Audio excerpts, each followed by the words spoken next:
The fluorescent lights in the Maricopa County Family Court buzzed overhead like angry wasps. I could feel the sweat beading on my forehead despite the air conditioning, and my hands trembled as I smoothed down Emma's purple dress one more time. She sat beside me on the wooden bench, her legs barely reaching the floor, clutching her stuffed elephant Peanut with one arm and her educational tablet with the other. At 8 years old, she looked so small in this sterile room filled with adults who would decide her future. Tyler stood across the aisle in his expensive navy suit, the kind he wore when closing million-dollar real estate deals. His lawyer, a sharp-faced woman in designer heels, whispered something in his ear that made him nod confidently. He hadn't looked at Emma once since we'd entered the courtroom. Not once. But he'd been staring at me with that familiar smirk, the one that used to make my stomach turn when we were married, the one that said he knew something I didn't. Judge Harrison adjusted his reading glasses and flipped through the thick file in front of him. The silence stretched until it felt like a rubber band about to snap. Emma's small fingers found mine, and I squeezed gently, trying to send her every ounce of strength I had left. This wasn't supposed to happen. We'd been free for 2 years. 2 years of Saturday morning pancakes and bedtime stories, of Emma's artwork covering our refrigerator and her laughter filling our tiny apartment in Tempe. 2 years of peace. Then Tyler decided he wanted her back. Before we jump back in, tell us where you're tuning in from, and if this story touches you, make sure you're subscribed, because tomorrow, I've saved something extra special for you. Judge Harrison cleared his throat, and the sound echoed off the courtroom walls like a gunshot. My heart hammered against my ribs as he began to speak, his voice carrying the weight of authority that could tear my world apart with a single sentence. "Mr. Brooks," he said, turning his attention to Tyler, "you've petitioned this court for a modification of custody arrangements. You're claiming that the current situation is detrimental to the child's well-being. Is that correct?" Tyler straightened his shoulders and put on what I recognized as his presentation voice, the one he used to charm potential investors and close deals. "Yes, Your Honor. Over the past several months, my daughter Emma has expressed serious concerns about her living situation with her mother. She's told me repeatedly that she's scared, that she doesn't feel safe, and that she wants to come live with me full-time." His voice carried across the room with practiced confidence, each word delivered like he was reading from a script he'd rehearsed 100 times. The lies rolled off his tongue so smoothly that for a moment, I almost questioned my own reality. Almost. But then I looked down at Emma, saw the way her knuckles had gone white gripping Peanut, saw how she'd gone completely still except for the slight tremor in her shoulders. This was the same little girl who'd spent the morning drawing pictures of flowers and asking if we could make chocolate chip cookies after court was over. The same child who'd never once, not in 2 years, said she wanted to live anywhere but with me. Tyler's lawyer stepped forward, her heels clicking against the polished floor with military precision.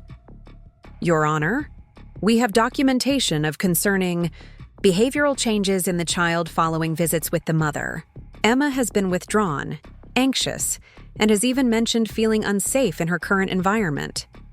Mr. Brooks is simply trying to protect his daughter from what appears to be an increasingly unstable situation." The words hit me like physical blows. Unstable, unsafe, withdrawn. They were painting a picture of a mother I didn't recognize, a woman who would harm her own child. But that wasn't the cruelest part. The cruelest part was how Tyler sat there, nodding along with grave concern etched on his face, playing the role of the worried father to perfection.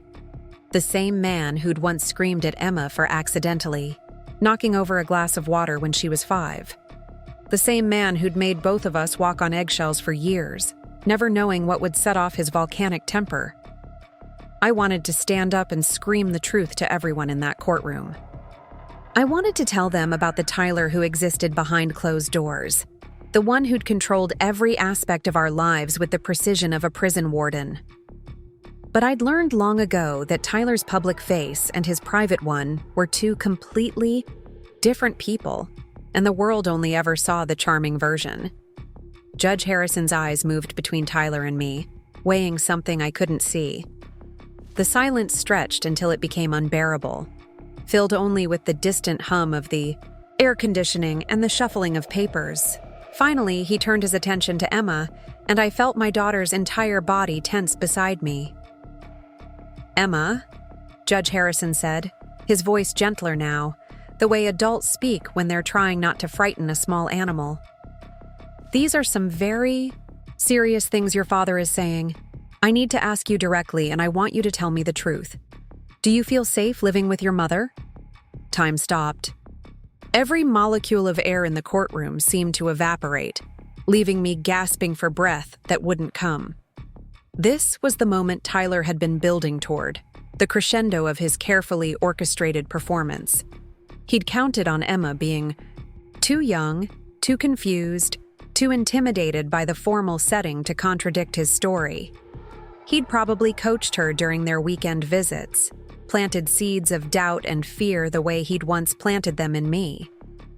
Emma stood up slowly, and for a terrifying moment, I thought she might actually say the words Tyler wanted to hear. She was so small, so overwhelmed by the weight of all those adult eyes staring at her, waiting for her to choose between her parents in a room that felt more like a tribunal than a place of justice. Her hands shook as she clutched both Peanut and her tablet, and I could see the confusion and fear warring in her 8-year-old mind. But then something extraordinary happened. Instead of answering the judge's question, Emma looked up at him with a clarity that seemed impossible for someone her age and said, "Can I show you something first?" The question hung in the air like a soap bubble, fragile and unexpected. "Judge?" Harrison leaned forward slightly, his eyebrows raised in surprise. Preparing and narrating this story took us a lot of time, so if you are enjoying it, subscribe to our channel. It means a lot to us. Now back to the story. "What would you like to show me, Emma?" Emma held up her tablet with both hands, the device looking oversized in her small grip. "I have something on here that I think you need to hear before I answer your question. It's from last night." Her voice was steady, but I could hear the underlying tremor of nerves and determination mixed together. Tyler's confident expression flickered for just a moment, so briefly that anyone not watching closely might have missed it. But I saw it, that split second of uncertainty that cracked his polished facade. His lawyer leaned over to whisper something, urgent in his ear, but Tyler waved her away, probably assuming that whatever Emma had was harmless child's play. Judge Harrison studied Emma with newfound interest. There was something about her quiet determination that commanded attention, the way she stood there holding that tablet like it contained the most important evidence in the world. "What kind of something, Emma?" "A recording," Emma said simply, "from when Daddy called me last night. I was trying to call Mommy because I missed her, but I accidentally hit the wrong button and it started recording. Then Daddy called, and I didn't know how to stop it." She paused, her lower lip trembling slightly. "He said things that made me scared, and I didn't know who would believe me if I told them. So I kept the recording." The atmosphere in the courtroom shifted like the moments before a thunderstorm, when the air becomes electric and everyone can sense that something big is about to happen. Tyler's face had gone pale beneath his tan, and his lawyer was frantically shuffling through papers as if looking for some legal precedent that could stop what was about to unfold. Judge Harrison extended his hand toward Emma. "May I listen to this recording?" Emma nodded and walked across the courtroom with careful, measured steps. She looked so brave and so terribly young at the same time, carrying the weight of truth in her small hands. When she reached the judge's bench, she handed over the tablet with the solemnity of someone presenting crucial evidence in a murder trial. "It starts about 2 minutes in," Emma said quietly. "That's when Daddy's call came through." Judge Harrison took the tablet and looked at it for a moment before pressing play. The courtroom fell into complete silence, the kind of quiet that feels heavy and expectant. Even the bailiff seemed to hold his breath as the judge adjusted the volume and the recording began to play. At first, there was just ambient noise, the sound of Emma moving around in what I recognized as Tyler's downtown condo. I could hear her little voice talking to herself, probably playing some game or practicing conversation the way children do when they're alone. Then there was the distinctive ring of an incoming call, and Emma's excited voice saying, "Daddy!" But Tyler's response wasn't warm or fatherly. His voice came through the tablet speakers clear and cold, carrying none of the charm he'd displayed in the courtroom just minutes before. "Emma, we need to talk about tomorrow, about what you're going to say to the judge." "I know, Daddy." "I'm supposed to tell the truth," Emma's recorded voice replied, innocent and trusting. "No!" Tyler's voice snapped, sharp enough to make me flinch even though I was hearing it secondhand. "You're supposed to tell them what we practiced. You remember what we practiced, don't you?" There was a pause, and I could hear Emma's confusion in the silence. When she spoke again, her voice was smaller, more uncertain. "But Daddy, what we practiced isn't true. I'm not scared of Mommy. I love living with her." Tyler's laugh on the recording was bitter and cruel, nothing like the concerned father act he'd been performing for the judge. "Emma, you're 8 years old. You don't know what's good for you. I know what's good for you. And what's good for you is living with me, in my nice condo, with all the toys and clothes I can buy you. Not in that cramped little apartment with your mother who can barely afford to feed you." "But I like our apartment," Emma's voice protested, growing smaller with each exchange. "And Mommy makes the best pancakes, and we read stories together every night, and she helps me with my art projects." "Those things don't matter." Tyler's voice cut through her protests like a blade. "What matters is that you tell the judge exactly what I told you to say. You tell him that your mother yells at you, that she makes you scared, that you want to come live with me.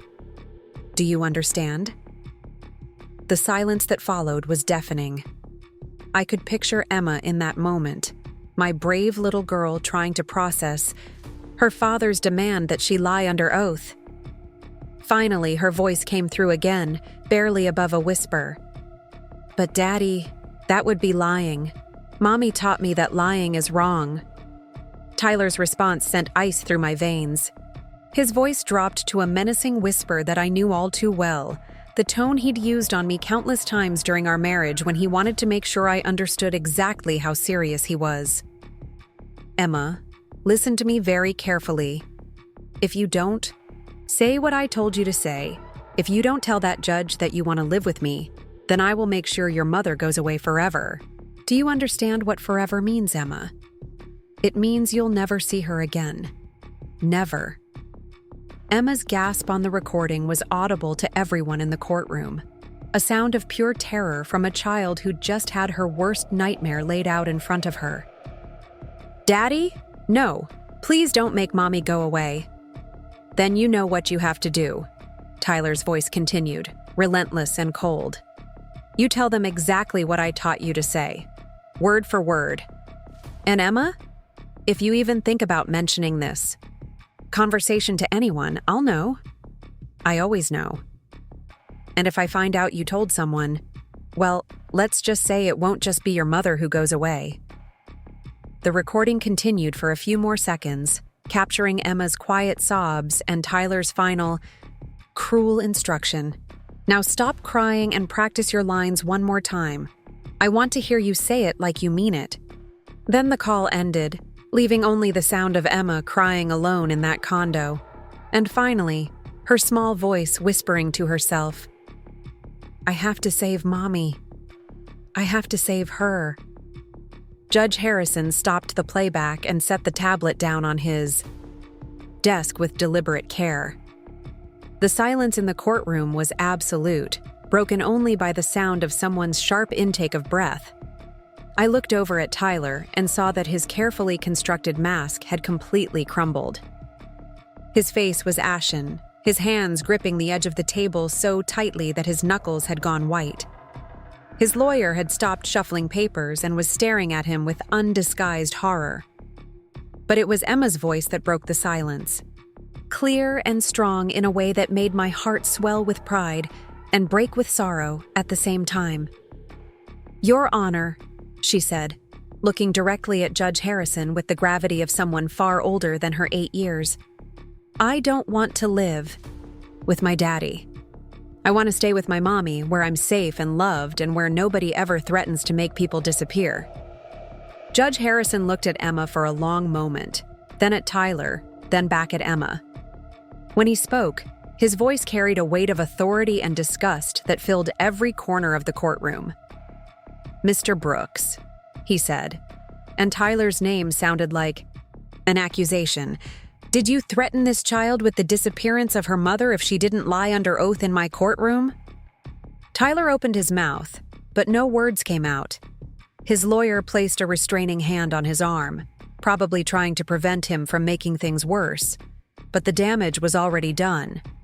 The truth was out there now, recorded and undeniable, spoken, in his own voice for everyone to hear. Emma walked back to where I sat, climbed up onto the bench beside me, and placed her small hand in mine. "I saved the recording, Mommy," she whispered, just loud enough for me to hear. "I saved it because I knew nobody would believe me if I just told them, but they have to believe it now, right?" I pulled her close, feeling the warmth of her small body against mine, breathing in the scent of her strawberry shampoo and the lingering smell of the breakfast we'd shared that morning in our little apartment. My daughter, my brave, brilliant daughter, had done what I couldn't do. She'd found a way to make the truth impossible to ignore.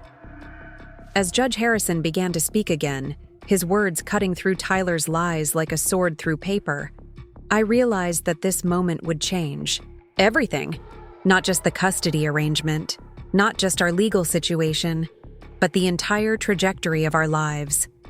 Emma had faced down her father's threats and manipulation with the kind of courage that most adults never find, and in doing so, she'd saved us both. The fluorescent lights still buzzed overhead, the air conditioning still hummed, and the formal atmosphere of the courtroom remained unchanged. But everything else was different now. The truth was out, spoken in the innocent voice of a child who'd refused to let fear win, and there was no taking it back. Judge Harrison's gavel came down with a sound that seemed to echo through my bones. The sharp crack of wood against wood made Emma jump slightly in her seat, but she didn't let go of my hand. Her grip was steady now, no longer trembling the way it had been when we first walked into this courthouse 3 hours ago.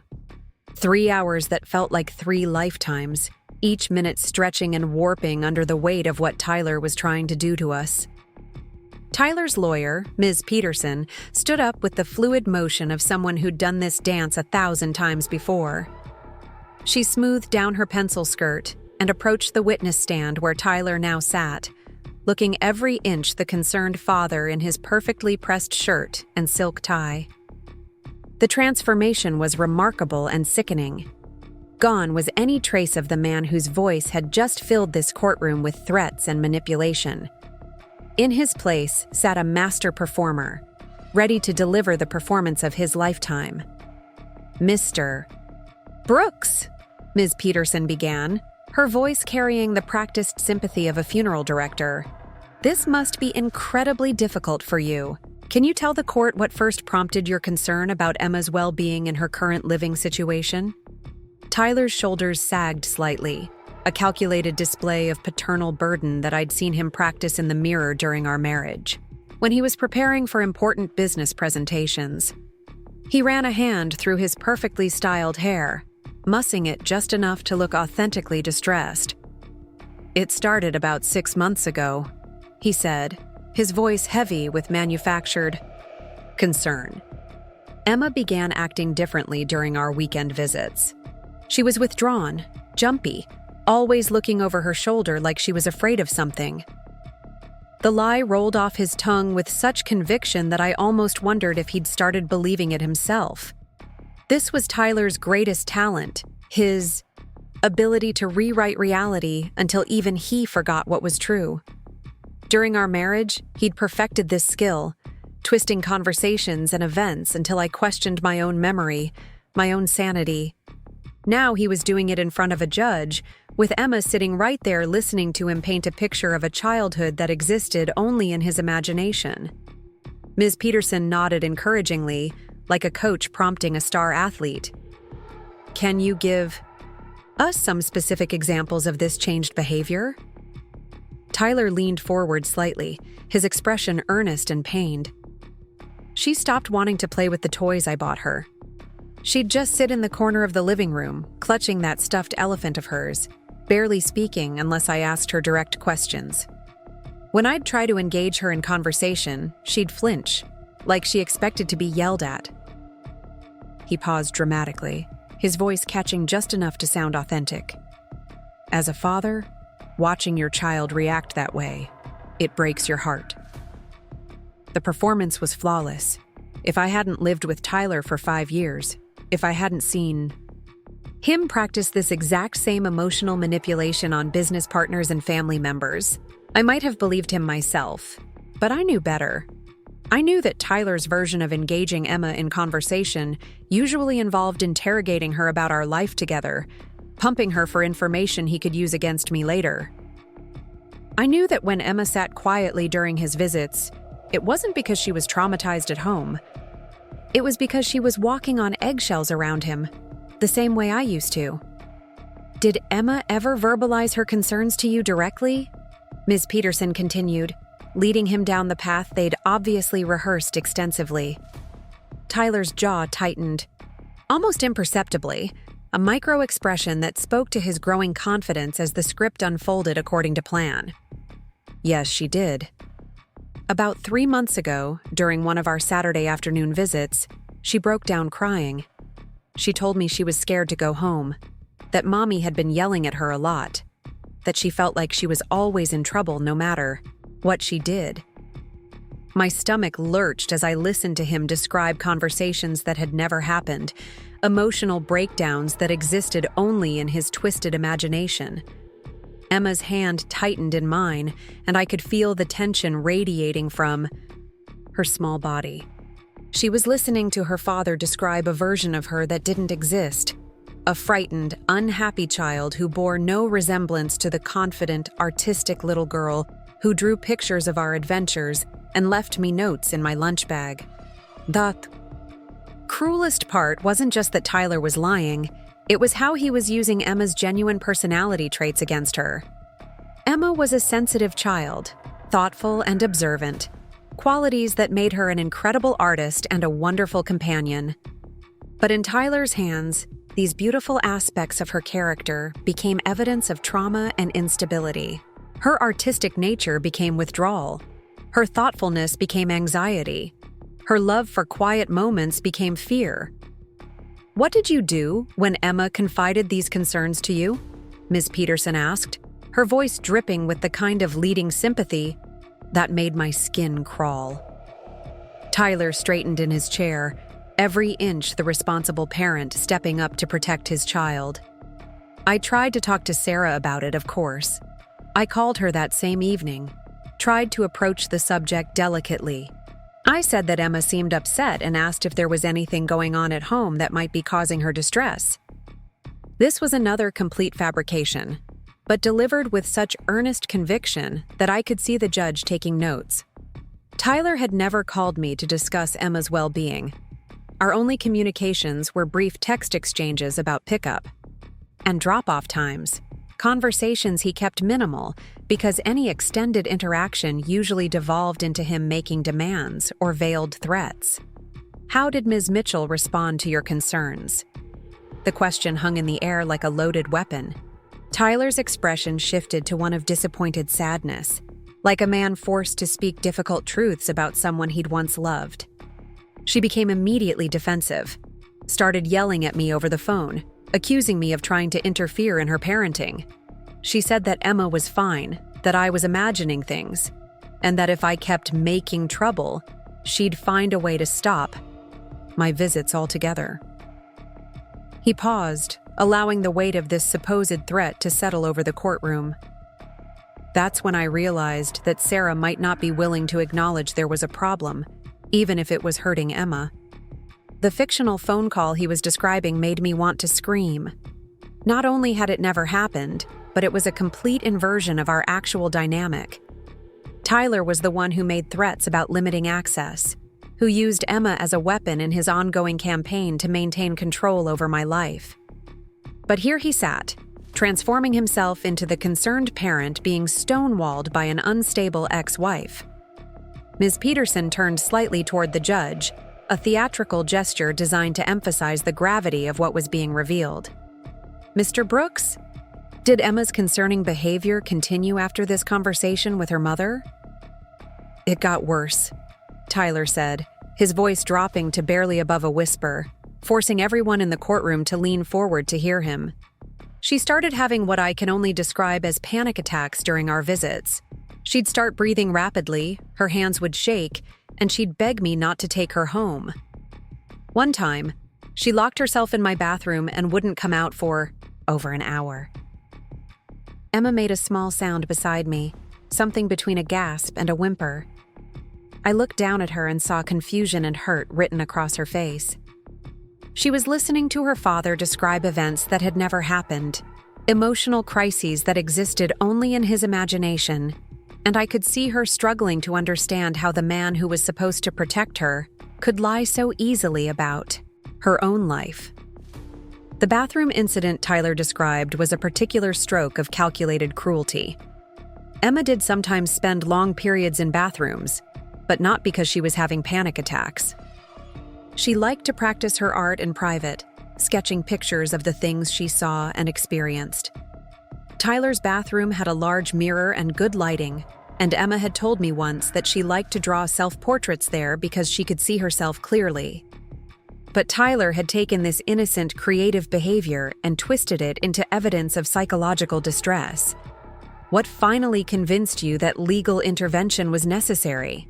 Ms. Peterson asked, building toward what was obviously the climax of their prepared narrative. Tyler took a deep breath, the gesture of a man steeling himself to share something painful. 2 weekends ago, Emma came to visit me, and she was different. More than different, she was almost catatonic. She wouldn't eat, wouldn't speak, wouldn't even look at me directly. When I finally got her to talk, she told me that she was afraid to live with her mother anymore. She said she wanted to come stay with me permanently, that she felt safe in my home in a way she didn't feel in hers. The lie was so outrageous, so completely contrary to everything I knew about Emma's feelings, that I had to bite my tongue to keep from crying out. 2 weekends ago, Emma had come home from Tyler's visit bubbling with excitement about a new art technique she'd discovered online. She'd spent the entire Sunday afternoon teaching me how to blend colored pencils, chattering happily about her weekend while we worked on a drawing together.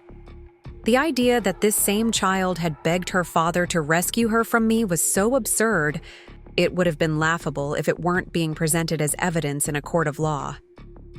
"Did Emma specifically ask you to petition for custody?" Ms. Peterson continued, driving toward the predetermined conclusion. "She did," Tyler said, his voice heavy with the burden of reluctant responsibility. "She cried when she said it, told me she knew it would hurt her mother's feelings but that she couldn't pretend to be happy anymore. She said she wanted to live somewhere she could be herself without being afraid all the time." I felt Emma's grip on my hand tighten to the point of pain, her small fingernails digging into my palm. She was 8 years old, listening to her father describe emotions and conversations that had never existed, watching him use her name and her voice to build a case against the mother she loved. The psychological cruelty of it was breathtaking, even for Tyler. Ms. Peterson turned toward the judge with the satisfied expression of a prosecutor who'd just delivered a knockout blow. "Your Honor, Mr. Brooks didn't want to bring this matter to court. He tried to work with Ms. Mitchell directly, tried to address his concerns through private conversation and cooperation. But when a child is expressing fear and asking for help, when a parent's attempts at dialogue are met with hostility and denial, the court becomes the only option for protecting that child's well-being." Judge Harrison nodded thoughtfully, making notes that would become part of the permanent record. I could see him weighing Tyler's testimony, considering the picture that had been painted of an unstable mother and a frightened child. Without context, without knowledge of Tyler's history of manipulation and control, the story had a horrible kind of internal logic. A concerned father, a defensive mother, a child caught in the middle and suffering for it. Tyler stepped down from the witness stand with the measured dignity of a man who'd done his civic duty, however painful it might have been. He walked back to his seat beside Ms. Peterson, but not before casting a glance toward Emma that lasted just a fraction of a second longer than necessary. It wasn't a look of paternal love or concern. It was a reminder, a silent reinforcement of the conversation that had been recorded on Emma's tablet the night before. The look said, "Remember what happens if you don't do what I told you to do." But Emma wasn't looking at Tyler. She was staring straight ahead at Judge Harrison, her small face set with a determination that seemed impossible for someone her age. The stuffed elephant Peanut sat in her lap, but her tablet was still clutched in her free hand, the device that contained the truth about who Tyler really was when no one else was watching. Ms. Peterson returned to her table and shuffled through a stack of papers with practiced efficiency. "Your Honor, we have additional documentation that supports Mr. Brooks's testimony. School records showing Emma's declining performance and increased absences, medical records indicating stress-related symptoms, and written statements from several individuals who have observed Emma's changed behavior over the past several months. The documents were produced with theatrical flourish, each one adding another layer to the narrative Tyler had constructed. I knew without looking at them that they would be carefully curated selections, taken out of context and interpreted to support his version of events. Emma's recent bout with the flu would become evidence of stress-related illness. Her perfectly normal adjustment to a new teacher would be framed as academic decline. Every normal childhood experience would be twisted into proof of maternal neglect or incompetence. Judge Harrison accepted the documents and began reviewing them with the careful attention of someone who understood that his decision would shape a child's entire future. The silence in the courtroom stretched until it became oppressive, broken only by the rustling of papers and the distant sound of traffic from the street outside. I wanted to stand up and scream the truth, to tell everyone in that room about the Tyler who existed behind closed doors. I wanted to describe the man who'd once thrown a plate against the wall because I'd forgotten to buy his preferred brand of coffee, who'd made me account for every penny I spent and every minute I was away from home. I wanted to tell them about the night I'd finally left, when Emma was just 6 years old, and Tyler had grabbed my arm so hard that the bruises lasted for weeks. But I knew that my word alone wouldn't be enough. Tyler was too polished, too convincing, too skilled at playing the role of the wronged and concerned father. He'd spent months preparing for this moment, crafting his narrative and gathering his evidence. Against his performance, my protests would sound like exactly what he'd predicted. The desperate denials of an unstable woman trying to keep her child from a loving father. The weight of helplessness settled over me like a heavy blanket.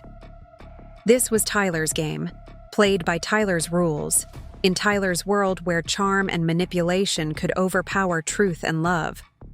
I'd escaped from him once, but he'd found a way to drag me back into his web of control, using the legal system and Emma's own innocence as his weapons. Emma shifted beside me, adjusting her grip on the tablet. The device seemed so small and insignificant, just a child's toy loaded with educational games and drawing apps. But I knew it contained something that could change everything, if Emma was brave enough to use it. The question was whether an 8-year-old girl would have the courage to stand up to her father's threats and reveal the truth about who he really was. Judge Harrison finished reviewing the documents and set them aside. His expression was unreadable, the careful neutrality of someone trained to weigh evidence without revealing his thoughts. When he looked up, his gaze moved slowly around the courtroom, taking in Tyler's confident posture, my barely contained desperation, and Emma's unusual stillness. "These are serious allegations," he said finally, his voice carrying the weight of judicial authority. "Mr. Brooks, You're asking this court to remove a child from her primary caregiver based on your claims that she's expressed fear and distress about her current living situation. Ms. Mitchell, you'll have an opportunity to respond to these allegations and present your own evidence. But first, I think it's important that we hear directly from Emma herself. The moment I'd been dreading had arrived. Judge Harrison was going to ask Emma to choose between her parents, to either confirm Tyler's lies or contradict them and face whatever consequences he'd threatened her with. An 8-year-old child was going to be forced to navigate a situation that would challenge even an adult, with her entire future hanging in the balance. Emma stood up slowly, her movements careful and deliberate. She tucked Peanut under one arm and held the tablet against her chest with the other, like a shield protecting her heart. When she spoke, her voice was clear and steady, carrying none of the fear or confusion Tyler had described in his testimony. "Your Honor," she said, looking directly at Judge Harrison with the serious expression of someone far older than her years. "Before I answer any questions, there's something I need to show you, something that happened last night that I think you need to know about." Tyler's confident expression flickered just for a moment. It was such a brief change that anyone not watching closely might have missed it. But I saw the flash of uncertainty that crossed his face. He'd been so focused on his prepared narrative, so confident in his ability to manipulate the situation, that he'd forgotten about the wild card sitting just a few feet away from him. Emma walked toward the judge's bench with steady, measured steps. Each footfall seemed to echo in the silent courtroom, marking time like a countdown to something momentous. She wasn't the frightened, traumatized child Tyler had described in his testimony. She was brave and determined, carrying herself with a dignity that made my heart swell with pride, even as it broke with fear for what she was about to endure. Judge Harrison leaned forward slightly, his attention fully focused on the small figure approaching his bench. "What would you like to show me, Emma?" Emma held up her tablet with both hands, the device looking oversized in her small grip. "It's a recording from last night, Your Honor. My daddy called me and I recorded what he said because I knew nobody would believe me if I just told them. But they have to believe a recording, right?" The question hung in the air with the innocence of childhood and the weight of truth. Emma wasn't asking as a legal strategy or a tactical maneuver. She was asking because she genuinely believed that truth mattered, that evidence mattered, that adults would do the right thing when presented, with facts instead of lies. Tyler's face had gone pale beneath his carefully maintained tan. His lawyer leaned over to whisper something urgent in his ear, but he waved her away with a gesture that was too sharp, too revealing of the panic that was beginning to crack his composed facade. The confident father who'd just delivered such compelling testimony was starting to understand that his 8-year-old daughter had just changed the entire game. Judge Harrison studied Emma with renewed interest.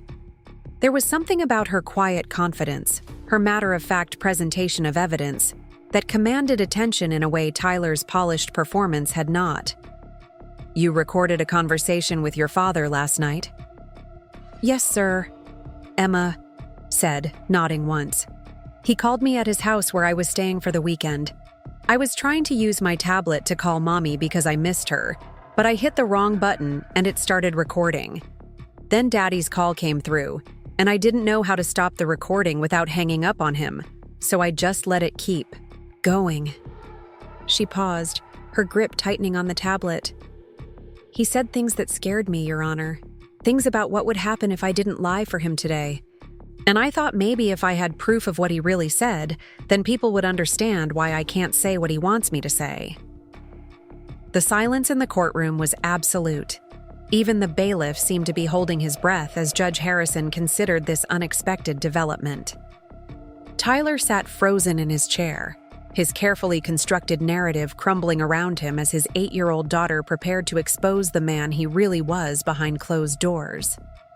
Emma took another step forward, holding the tablet out toward Judge Harrison like an offering. "Would you like to hear it, Your Honor? It's kind of long, but the important part starts about 2 minutes in. That's when Daddy told me what I had to say today, And what would happen to Mommy if I didn't say, "It"? The words fell into the silence like stones into still water, creating ripples that spread throughout the courtroom. Tyler's lawyer was frantically scribbling notes, probably trying to find some legal objection that could prevent the recording from being heard. Tyler himself looked like a man watching his entire world collapse in slow motion, his face a mask of barely contained panic. But Emma stood there calmly, patiently waiting for Judge Harrison's response, completely unaware that she had just delivered what might be the most devastating piece of evidence in the history of family court. She was simply a little girl who wanted to tell the truth, who had found a way to make sure the adults around her could hear what really happened when no one else was listening. Judge Harrison reached out and accepted the tablet from Emma's small hands. As he did, their eyes met for a moment, and I saw something pass between them. Recognition, perhaps. An understanding that this child had done something extraordinary, something that required courage beyond her years. "Thank you, Emma," Judge Harrison said quietly. "You can sit back down now. I'm going to listen to this recording, and then we'll continue from there." Emma walked back to her seat beside me, her steps lighter now that the burden of carrying that secret had been lifted from her shoulders. She settled in next to me and took my hand again, but this time her grip was calm and confident rather than fearful. She had done what she came to do. She had found a way to make the truth impossible to ignore. As Judge Harrison prepared to play the recording that would expose Tyler's threats and manipulation, I realized that everything was about to change. Not just the custody case, not just our legal situation, but the entire balance of power between truth and lies, between Tyler's practiced deception and Emma's innocent honesty. My 8-year-old daughter had outsmarted a master manipulator, not through cunning or strategy, but through the simple conviction that truth mattered more than fear. And in doing so, she was about to save us both. The sound of Tyler's voice, emerging from Emma's tablet, filled the sterile courtroom like poison seeping through the walls. Every word that had been spoken in private, every threat that had been whispered in the darkness of his downtown condo, was now playing for everyone to hear. But as I listened to my daughter's recorded conversation with her father, my mind drifted back to a different time, a different version of Tyler, and the slow, insidious way he had wormed his way into my life. I was 24 when we met, working as a marketing coordinator for a small advertising firm in downtown Phoenix. It was my first real job out of college, and I was determined to prove myself in a competitive industry. I stayed late, arrived early, and threw myself into every project with the enthusiasm of someone who believed hard work would eventually pay off. The office was in one of those converted warehouse buildings near Roosevelt Row, all exposed brick and industrial lighting, trying hard to capture the creative energy of the arts district. Tyler appeared in our office on a Tuesday morning in October, representing a real estate development company that wanted to rebrand their image. He wore a charcoal gray suit that probably cost more than I made in a month, and he moved through our cramped workspace like he owned it. When he shook my hand during the introductions, his grip lingered just a moment longer than professional courtesy required, and his smile had the practiced warmth of someone who knew exactly how attractive he was. Our creative director assigned me to work on Tyler's account, and I threw myself into the project with my usual determination. I spent hours researching his company, analyzing their target market, developing concepts that would transform their corporate image from stuffy and traditional to modern and approachable. Tyler attended every meeting, always impeccably dressed, always armed with intelligent questions and insightful feedback. He had a way of making me feel like my ideas mattered, like I was the most brilliant person in the room. The transformation from professional relationship to personal one happened so gradually that I never saw it coming. It started with Tyler, suggesting we continue our brainstorming sessions over dinner, claiming that the creative energy flowed better in a more relaxed environment. These dinners stretched later and later, moving from business discussions to personal conversations. Tyler was a masterful storyteller, painting vivid pictures of his childhood in Colorado, his college years at Arizona State, his dreams of building an empire in Phoenix real estate. He had this way of listening that made you feel like you were the only person in the world. When I talked about my own dreams, my hopes of eventually starting my own marketing firm, he nodded with the intensity of someone hanging on every word. He asked follow-up questions that showed he'd been paying attention, remembered details from previous conversations that made me feel valued and heard. Looking back now, I realize he was studying me, cataloging my insecurities and ambitions like a scientist studying a specimen. The first red flag should have been how quickly he wanted to make our relationship official.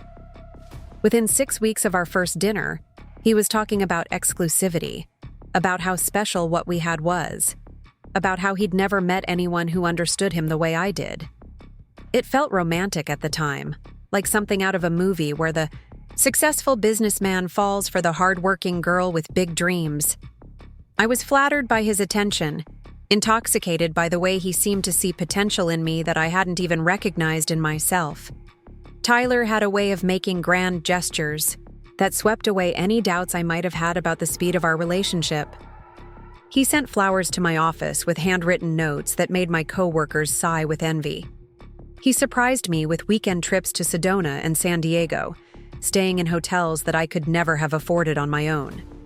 He introduced me to restaurants, where the waiters knew him by name and wines that cost more than my weekly grocery budget.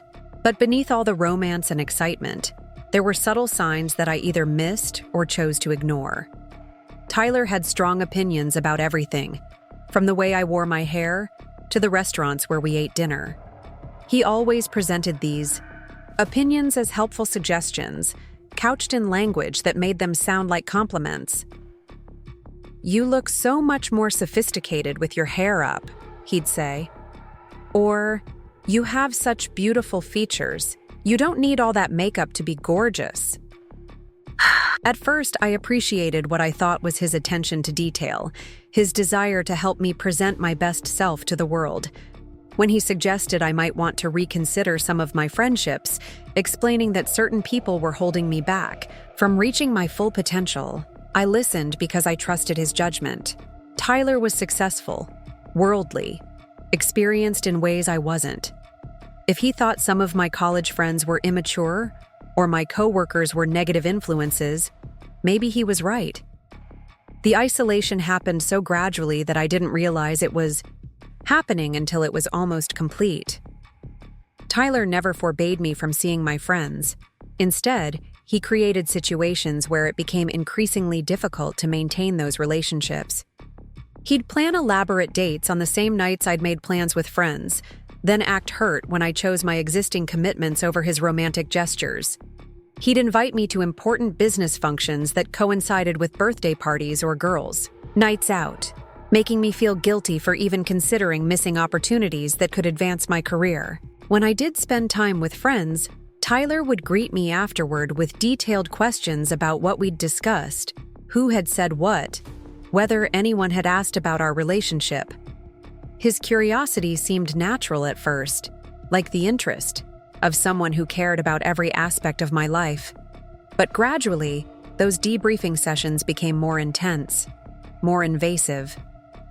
Tyler would analyze my friends' comments and behaviors, pointing out subtle signs of jealousy or disapproval that I hadn't noticed.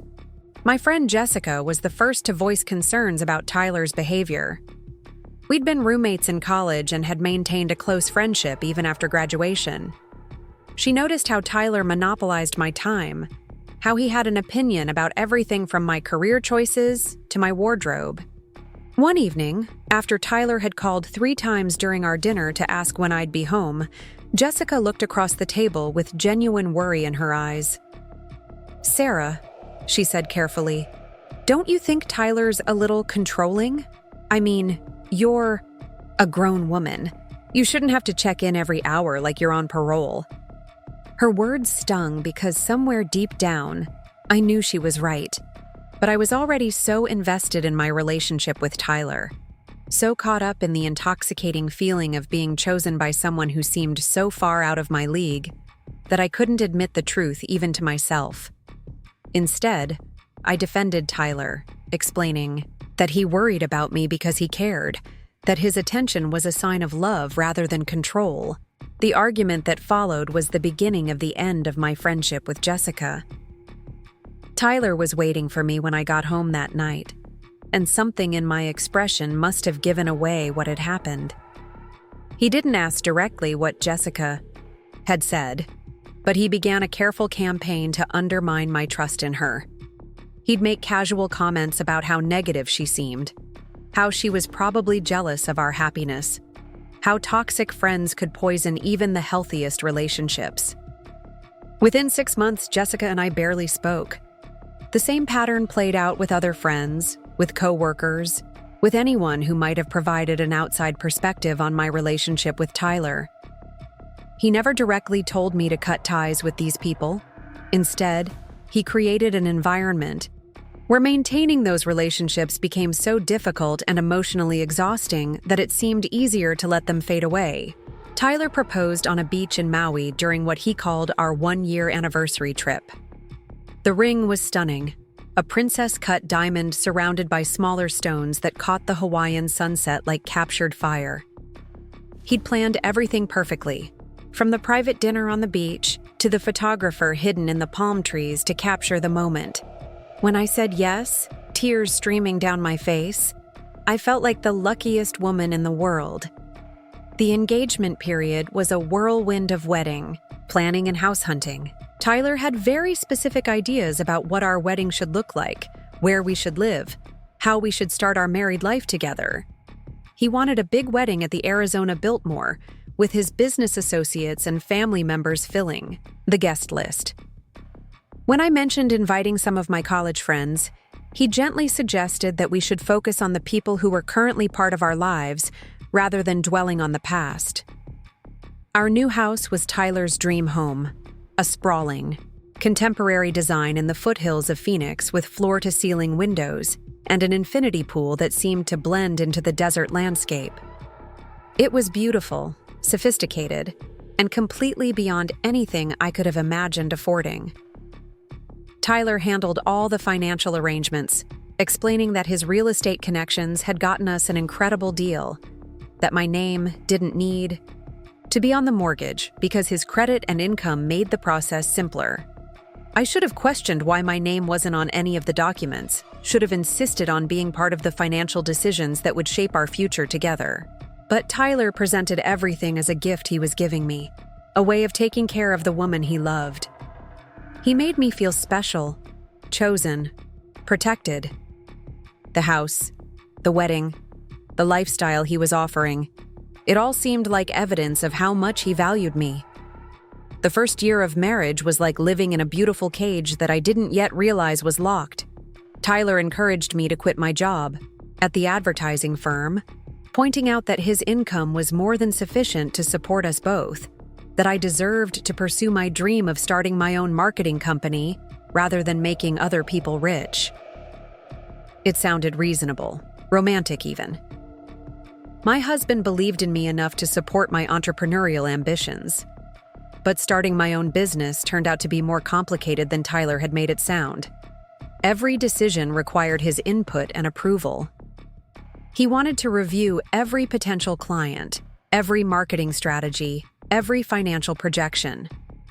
When I landed my first independent contract, Tyler found reasons why the client wasn't right for me, why the project would be more stressful than profitable, why it might be better to wait for a more suitable opportunity.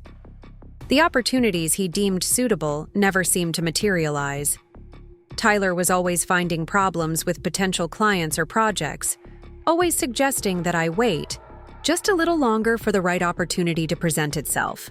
Meanwhile, he was working longer hours, traveling more frequently for his own business, leaving me alone in our beautiful house with nothing but time to fill and dreams that seemed to shrink a little more each day. When I discovered I was pregnant, with Emma, Tyler's reaction was everything I could have hoped for. He swept me into his arms and spun me around our marble-floored kitchen, his face lit up with genuine joy and excitement. He immediately began making plans, talking about converting one of the spare bedrooms into a nursery. researching the best pediatricians in Phoenix, calculating how much we'd need to save for Emma's college education. But pregnancy also marked the beginning of a new level of control that I was too overwhelmed and hormonal to recognize at the time. Tyler became obsessed with my health, monitoring everything I ate, timing my exercise routines, accompanying me to every doctor's appointment. He presented it as devotion, as the actions of a man so excited to become a father that he wanted to be involved in every aspect of the process. The restrictions started small and seemed reasonable. Tyler didn't want me driving long distances because he worried about the stress on the baby. He preferred that I didn't go out alone in the evenings because Phoenix could be dangerous for a pregnant woman. He thought it would be better if I limited my caffeine intake, avoided certain restaurants, stopped using my laptop for extended periods because he'd read something about electromagnetic fields and fetal development. Each individual restriction seemed minor, even caring. But together, they created a web of control that became tighter with each passing month. By the time Emma was born, I rarely left the house without Tyler's knowledge and approval. My world had shrunk to the boundaries of our beautiful home, and I'd become so accustomed to asking Tyler's opinion about everything that I'd almost forgotten how to make decisions for myself. Emma's birth should have been the happiest day of my life, and in many ways it was. Holding my daughter for the first time, seeing Tyler's face transform with wonder and love as he looked at our baby, feeling like we'd created something perfect and pure together. But even in the hospital, Tyler's need for control manifested in ways that should have alarmed me. He questioned every decision the nurses made, demanded explanations for every procedure, acted as though he knew better than the medical professionals who had delivered thousands of babies.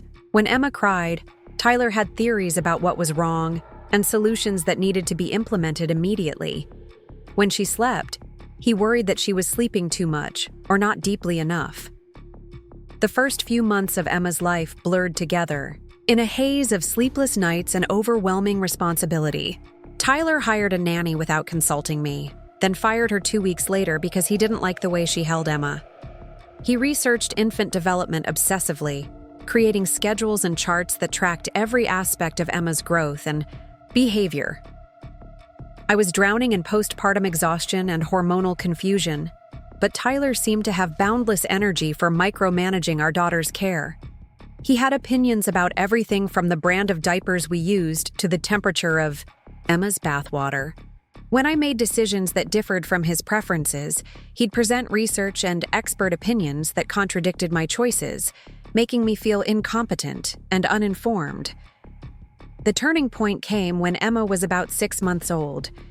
She'd been fussy all day, crying despite my attempts to comfort her, and I was at the end of my rope. When Tyler came home from work, he immediately diagnosed the problem as overtiredness and insisted that Emma needed to cry it out in her crib until she learned to self-soothe. I'd read about the cry it out method, but something about letting my baby scream alone in her room felt wrong to me. When I tried to express my concerns, Tyler became impatient and condescending, explaining that my maternal instincts were being clouded by emotion, that I needed to think rationally about what was best for Emma's development. The argument that followed was our first real fight about parenting, but it wouldn't be our last. Tyler had very specific ideas about how Emma should be raised, what activities she should participate in, what kind of personality traits should be encouraged or discouraged. As Emma grew from infant to toddler, Tyler's expectations became more demanding and less flexible. Emma was naturally artistic, drawn to colors and textures and creative expression in ways that delighted me but seemed to frustrate Tyler. He wanted her to be more athletic, more competitive, more interested in the kinds of activities that would prepare her for success in his vision of the world. When Emma preferred coloring to soccer, Tyler saw it as a problem that needed to be corrected rather than a preference that should be nurtured. The criticism extended to my parenting as well. Tyler had opinions about everything from the books I read to Emma to the way I disciplined her when she misbehaved. He'd undermine my authority in front of Emma, contradicting my decisions and presenting alternative approaches that he claimed were more effective or developmentally appropriate. By the time Emma turned 3, I felt like a stranger in my own life. I was living in a beautiful house that I had no legal claim to, raising a daughter whose upbringing was controlled by a man who seemed to see both of us as projects to be managed, rather than people to be loved. My dreams of starting my own business had evaporated, replaced by the full-time job of trying to meet Tyler's impossible standards for domestic perfection. The financial control had tightened gradually over the years until I had no access to money beyond the household allowance Tyler provided. He monitored every purchase, questioned every expense, made me justify the cost of everything from groceries to Emma's clothes. He presented it as responsible financial management, but the reality was that I couldn't buy a cup of coffee without his knowledge and approval. I'd lost touch with most of my friends, partly through Tyler's subtle manipulation, and partly through my own shame about how small my world had become. The few people who remained in my life saw only the surface version of our marriage, the successful businessman with his beautiful wife and adorable daughter, living in their dream house in the Arizona foothills. Tyler was careful never to show his controlling behavior in public. At social events and business functions, he was the perfect husband, attentive and affectionate, bragging about my accomplishments as a mother and speaking with apparent pride about Emma's artistic talents. He'd put his arm around my waist and smile at me with such warmth that even I sometimes forgot about the man who waited behind our front door. But the mask always came off when we were alone. At home, Tyler's need for control manifested in 1,000 small ways that chipped away at my sense of self until I barely recognized the confident young woman who had once dreamed of running her own company.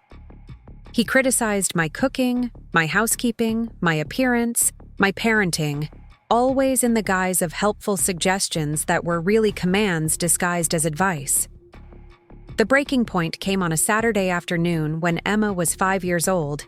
She'd been playing in the living room, creating an elaborate art project with construction paper and child-safe scissors, lost in the kind of creative flow that made her face light up with pure joy.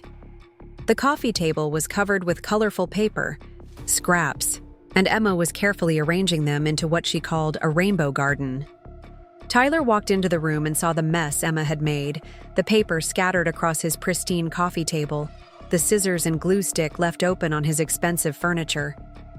His face darkened with the kind of anger I'd learned to recognize, and fear, the cold fury that preceded his most cutting criticism. "Emma," he said, his voice sharp enough to make our daughter flinch, "look at this mess you've made. This is not how we treat our things. This is not how responsible people behave." Emma looked up at her father with confusion and hurt in her 5-year-old eyes. She'd been so proud of her creation, so excited to show us what she'd made. Now Tyler was towering over her, his disapproval filling the room like smoke, making it hard to breathe.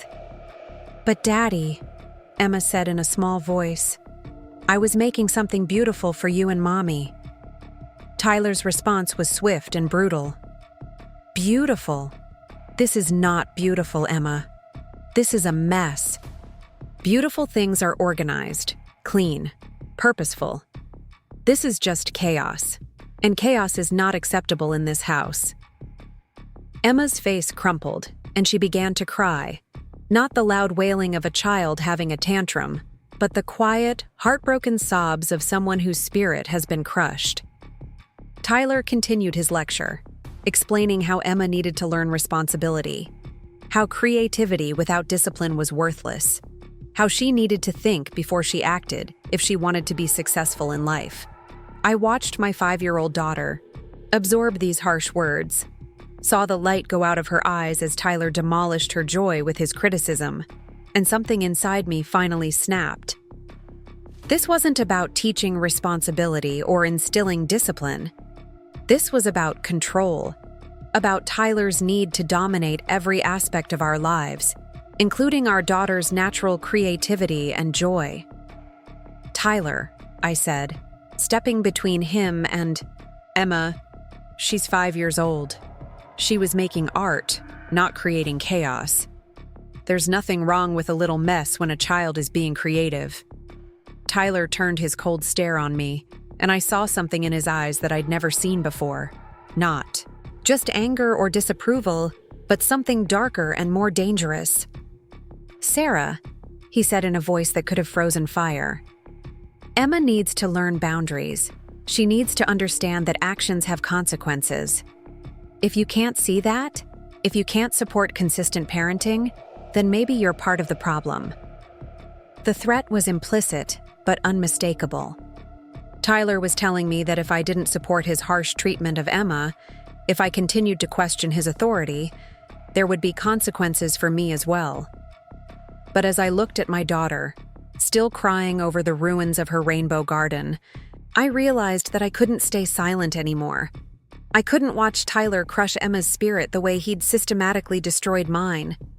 That night, after Emma was asleep and Tyler was in his home office working on some real estate deal, I sat alone in our marble-floored kitchen and made a decision that would change everything. I was going to leave.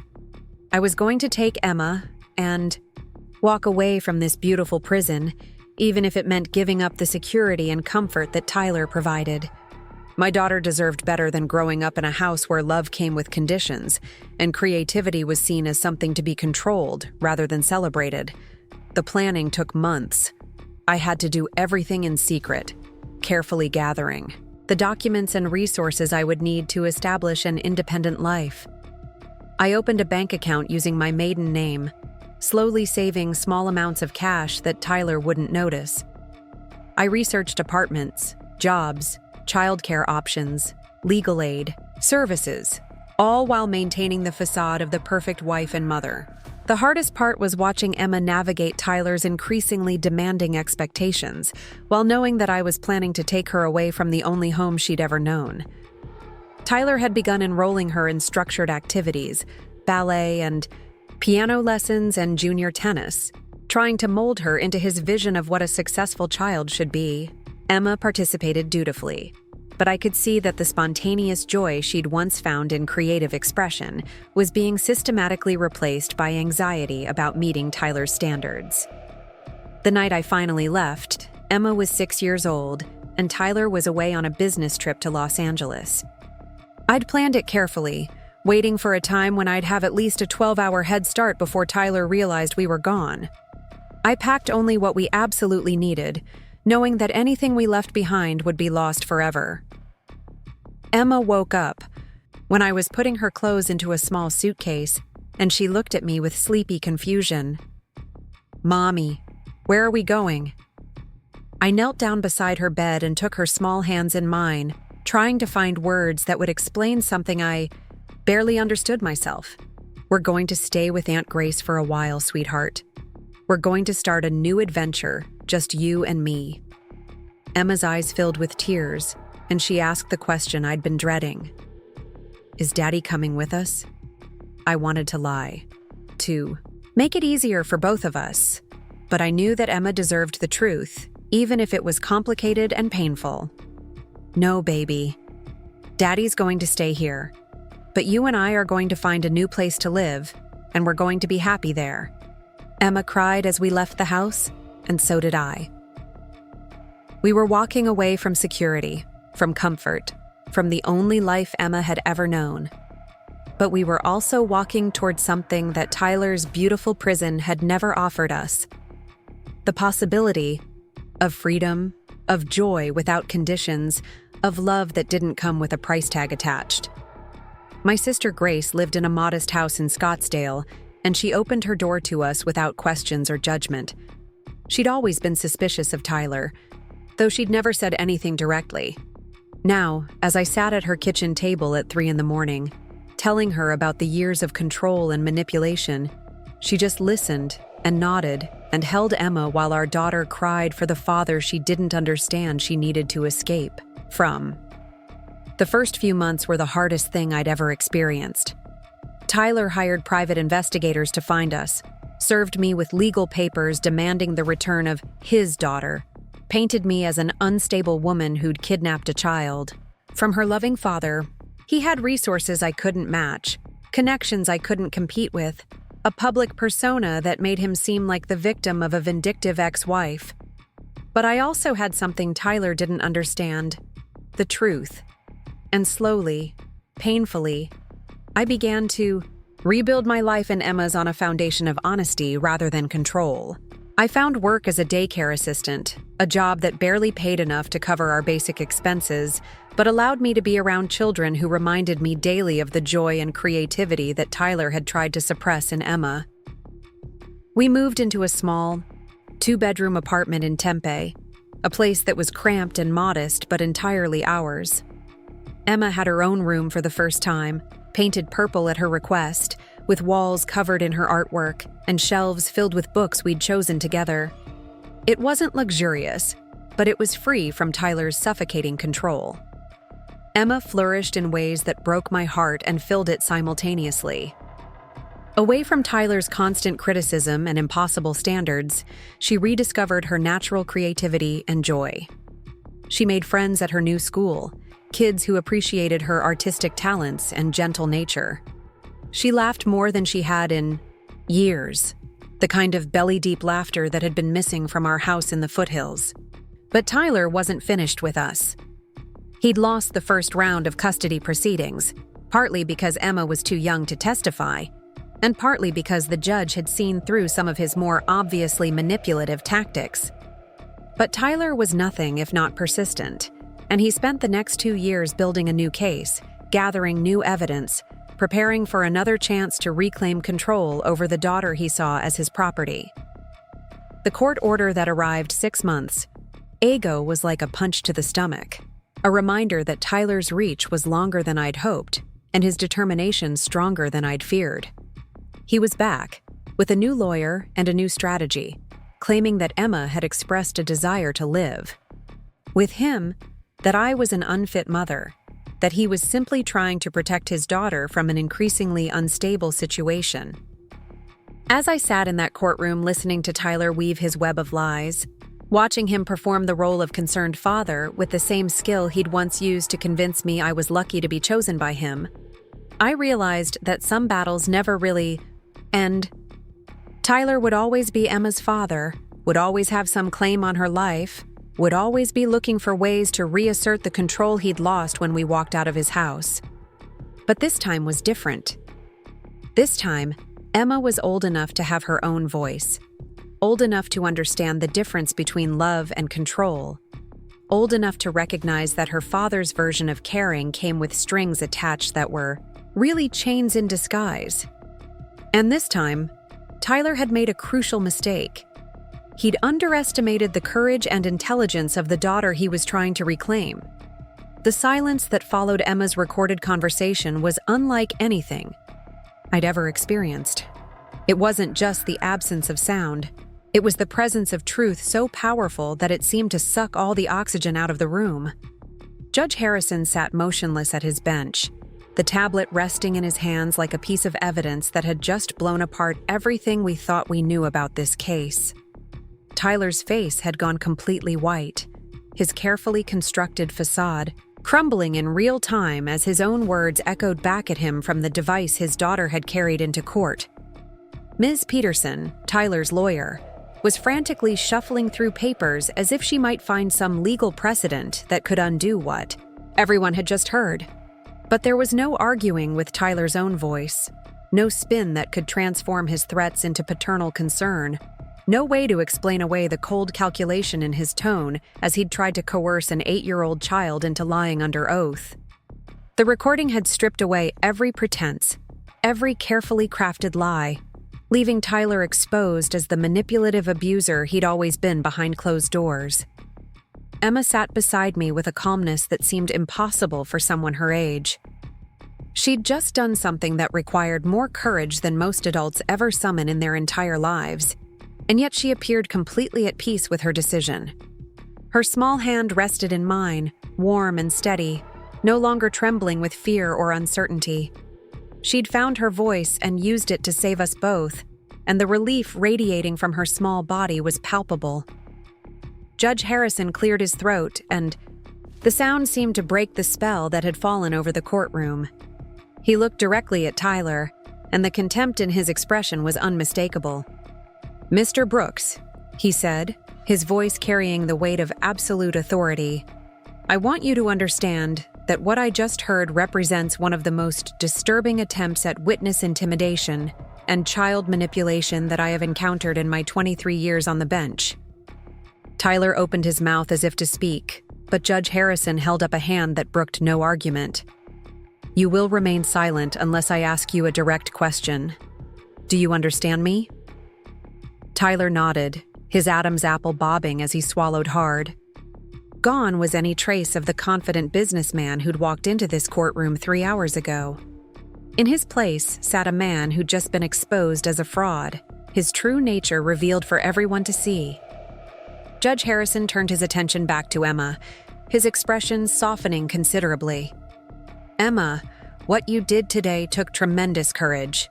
You found a way to make sure this court could hear the truth, even when you were scared, and even when someone you trusted was trying to make you lie. I want you to know that I'm very proud of you." Emma's face lit up with a shy smile, the first genuine expression of happiness I'd seen from her all day. "Thank you, Your Honor. I just wanted everyone to know what really happened." "And now we do," Judge Harrison said firmly. He picked up the tablet again, his expression hardening as he looked back toward Tyler. "Mr. Brooks, the recording I just heard contains clear evidence of several serious offenses. You threatened a minor child with harm to her mother if she didn't commit perjury in this courtroom. You attempted to manipulate the outcome of a custody proceeding through intimidation and coercion. You emotionally abused your daughter by threatening to make her mother disappear forever if she didn't comply with your demands." Each accusation hit Tyler like a physical blow.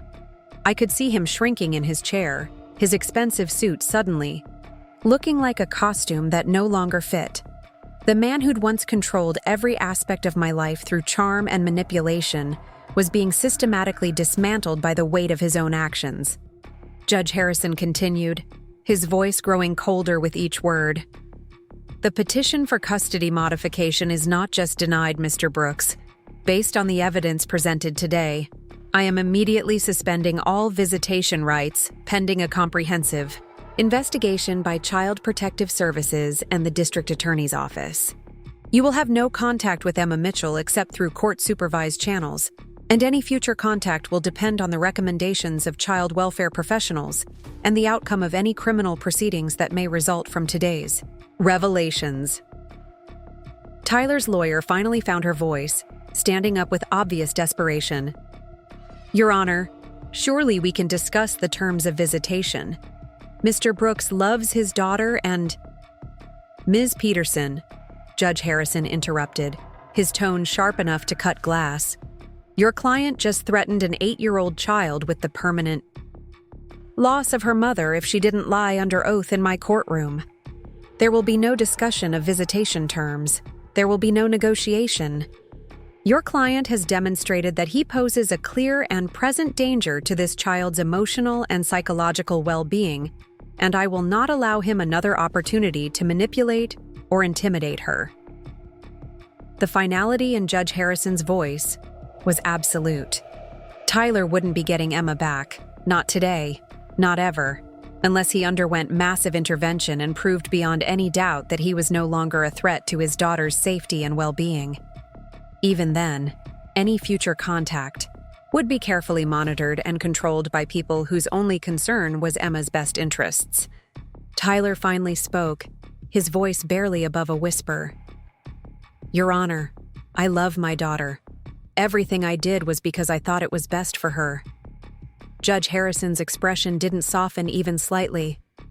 "Mr. Brooks, love doesn't threaten. Love doesn't manipulate. Love doesn't try to turn a child against her mother through fear and intimidation. What you demonstrated on that recording wasn't love. It was ownership. You treated your daughter like property to be reclaimed rather than a human being to be cherished." The judge turned back to me, and for the first time since this nightmare began, I saw something like compassion in his eyes. Ms. Mitchell, I want to commend you for the strength and resilience you've shown. Throughout this ordeal, raising a child as a single mother while dealing with harassment and legal challenges from an abusive ex-partner requires extraordinary courage. Your daughter's bravery today is a reflection of the values you've instilled in her. I felt tears starting to well up in my eyes, not tears of sadness or fear, but tears of relief so profound that I could barely contain them. For 2 years, I'd lived with the constant anxiety that Tyler might find a way to take Emma away from me. Every knock on the door, every unexpected phone call, every legal document that arrived in my mailbox had filled me with dread. Now, finally, it was over. Emma squeezed my hand and looked up at me with eyes that sparkled with pride and relief. "Mommy, does this mean Daddy can't make you disappear?" The innocence of her question broke my heart and healed it simultaneously. My 8-year-old daughter had spent months carrying the weight of her father's threats, worried that her failure to comply with his demands might result in losing me forever. Now she could finally release that burden, secure in the knowledge that Tyler's power over us had been permanently broken. "No, sweetheart," I whispered, pulling her close. "Daddy can't make me disappear. We're safe now, and we're going to stay together." Judge Harrison began gathering his papers, but before he could call for the next case, Emma stood up again. "Your Honor, may I ask you something?" The judge paused, clearly charmed by Emma's polite formality. "Of course, Emma. What would you like to know? Will other kids be safe from people who try to make them lie? I mean, if someone else's daddy or mommy tries to scare them into saying things that aren't true, will there be people to help them too?" The question revealed the depth of Emma's empathy and wisdom. Even after everything she'd been through, her concern extended beyond herself to other children who might be facing similar situations. It was a level of compassion and social awareness that took my breath away. Judge Harrison smiled, the first genuine smile I'd seen from him all day. "Yes, Emma. There are lots of people whose job it is to protect children from adults who try to hurt them or scare them. Police officers, social workers, teachers, judges like me. And sometimes the most important protection comes from brave kids like you who find ways to tell the truth even when it's scary." Emma nodded solemnly, apparently satisfied with this answer. She sat back down beside me, her mission finally complete. She'd not only saved herself and me, she'd also ensured that Tyler would face consequences for his actions, consequences that might prevent him from manipulating other children in the future. Tyler stood up slowly, his movements those of a man who'd just watched his entire world collapse. Ms. Peterson was whispering urgently in his ear, probably explaining the serious legal jeopardy he now faced. But Tyler seemed to be in a state of shock. He looked across the courtroom at Emma and me, and for just a moment, I saw something in his eyes that might have been genuine regret. But it was too little, too late, and it was quickly replaced by the familiar cold anger that had defined so much of our relationship. As Tyler and his lawyer left the courtroom, I felt a weight lifting off my shoulders that I'd been carrying for so long I'd forgotten what it felt like to stand up straight. Emma and I were free, truly free, for the first time since I'd met Tyler all those years ago. There would be no more unexpected custody battles, no more threats and manipulation, no more walking on eggshells wondering when Tyler might decide to disrupt our peaceful life. The bailiff approached our table and handed me a folder of documents. "Ma'am, these are copies of today's proceedings and the judge's orders. You'll want to keep these in a safe place, and you should provide copies to your daughter's school and any other relevant parties." I accepted the folder with hands that were finally steady. These papers represented more than just legal documents. They were our freedom papers, proof that Emma and I could build our future without fear of Tyler's interference. Emma and I walked out of the courthouse together, hand in hand, into the bright Arizona sunshine. The heat that had felt oppressive when we'd arrived that morning now felt warm and welcoming, like the embrace of a new beginning. Emma skipped beside me, her earlier solemnity replaced by the natural exuberance of a child who'd just been told she could be herself without fear or restriction. "Mommy," Emma said as we reached my old Honda Civic in the courthouse parking lot, "can we get ice cream to celebrate?" I laughed, the sound bubbling up from somewhere deep inside me that had been silent for too long. "We can get ice cream and pizza and anything else you want. We're celebrating your courage today, sweetheart. You were the bravest person in that whole courtroom." Emma beamed with pride, but then her expression grew more serious. "I was scared, Mommy, really scared, but I kept thinking about what you always tell me about doing the right thing even when it's hard." Her words reminded me of countless bedtime conversations we'd had over the past 2 years, talks about honesty and integrity and standing up for what's right even when it's difficult. I'd never imagined that those abstract moral lessons would be put to such a concrete test, or that my 8-year-old daughter would demonstrate more courage and wisdom than most adults ever managed to summon. As we drove home to our small apartment in Tempe, Emma chattered excitedly about her relief that the court proceedings were over, her plans for the artwork she wanted to create that weekend, her excitement about a field trip her class was taking the following week.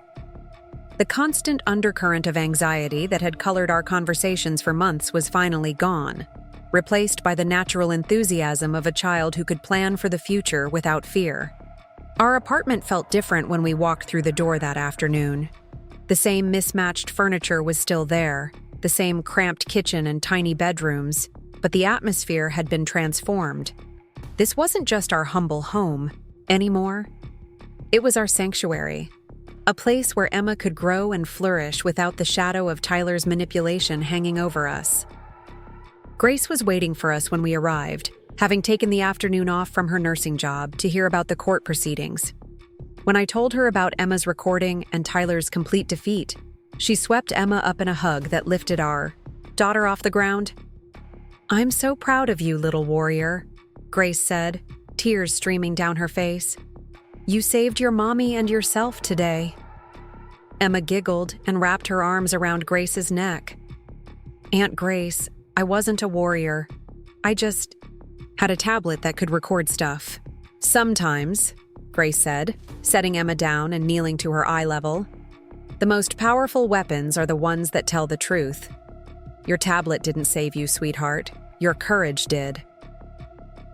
That evening, as I tucked Emma into her purple bedroom surrounded by her artwork and beloved books, she asked me a question that revealed how much she'd absorbed from the day's events. "Mommy, why did Daddy try to make me lie? Doesn't he know that lying is wrong?" I sat on the edge of her bed, choosing my words carefully. Emma deserved honesty, but she also deserved to maintain whatever positive feelings she might have about Tyler, even after everything that had happened. "Sometimes grown-ups make very bad choices, sweetheart. Your daddy loves you, but he has some serious problems that make it hard for him to show love in healthy ways. What he did today was very wrong, and that's why the judge said he can't visit with you anymore until he gets help." Emma was quiet for a long moment, processing this information with the seriousness of someone far older than her 8 years. Finally, she said, "I hope he gets better, Mommy. But I'm glad we don't have to be scared anymore." "We don't have to be scared anymore," I confirmed, kissing her forehead. "We're safe, and we're together, and we can build whatever life we want to build." As Emma drifted off to sleep, I sat in our small living room and reflected on the extraordinary day we'd just experienced. My daughter had faced down a manipulative adult who'd tried to use fear and intimidation to control her behavior, and she'd won through nothing more than her commitment to telling the truth. She'd taught me something profound about courage, about the power of honesty, and about the strength that comes from refusing to let fear dictate your actions. The weeks that followed brought a sense of peace and normalcy that we'd never experienced before. Emma threw herself into her schoolwork and art projects with renewed enthusiasm, no longer distracted by anxiety about court dates or visits with Tyler. Her teacher commented on the positive change in her demeanor, noting that Emma seemed more confident and engaged in class activities. I was able to focus on my work without the constant worry about Tyler's next legal maneuver. The daycare where I worked offered me additional hours and responsibilities, recognizing my dedication and reliability. For the first time in years, I began to think about long-term goals again, possibilities for advancing my career or even returning to school. 1 month after the court hearing, I received a call from a victim's advocate with the district attorney's office. Tyler was being investigated for child endangerment and attempted perjury based on the evidence Emma had provided. The advocate explained that while Emma wouldn't be required to testify, her recording had given prosecutors everything they needed to pursue charges against Tyler. The knowledge that Tyler would face real consequences for his actions brought a sense of closure I hadn't expected. For too many years, he'd been able to manipulate and control without facing any accountability. Now, finally, the legal system was holding him responsible for the damage he'd inflicted on his own daughter. Emma adapted to our new reality with the resilience that had carried her through so many challenges. She rarely asked about Tyler, and when she did, it was usually to express hope that he would get the help he needed to become a better person. Her capacity for forgiveness amazed me, even as I struggled with my own anger about the years of manipulation and control we'd endured. 3 months after the court hearing, Emma came home from school with an assignment that required her to write about someone she considered a hero. I expected her to choose a fictional character or historical figure, but when she read her essay aloud at dinner, I was surprised by her choice. "My hero is my mommy," Emma read, her voice clear and confident. "She's brave because she took me away from a place where we couldn't be happy and brought me to a place where we could be ourselves. She works hard to take care of us, and she teaches me that telling the truth is always right, even when it's scary. My mommy shows me every day that love means helping someone be their best self, not trying to control them or make them afraid." The essay continued with specific examples of the ways I'd supported Emma's interests and protected her from harm. But it was her definition of love that struck me most powerfully. At 8 years old, Emma had already learned to distinguish between genuine love and the manipulation that Tyler had called love for so many years. 6 months after our court victory, Emma and I moved into a larger apartment, still modest, but with enough space for Emma to have a dedicated art room where she could spread out her supplies and work on bigger projects. On moving day, as we packed up our belongings from the small apartment that had been our first real home together, Emma found her tablet and held it up with a grin. "Mommy, should we keep this? It's kind of old now." I looked at the device that had saved us both, the simple educational tablet that had accidentally recorded the evidence we needed to secure our freedom. "I think we should keep it, sweetheart. Not because we need it anymore, but because it reminds us of how brave you were when we needed you to be brave."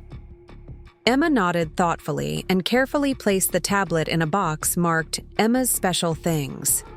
It would join her artwork, her favorite books, and the other treasures that told the story of our journey from fear to freedom. As we settled into our new home, I realized that Emma and I had become something more than just mother and daughter surviving a difficult situation.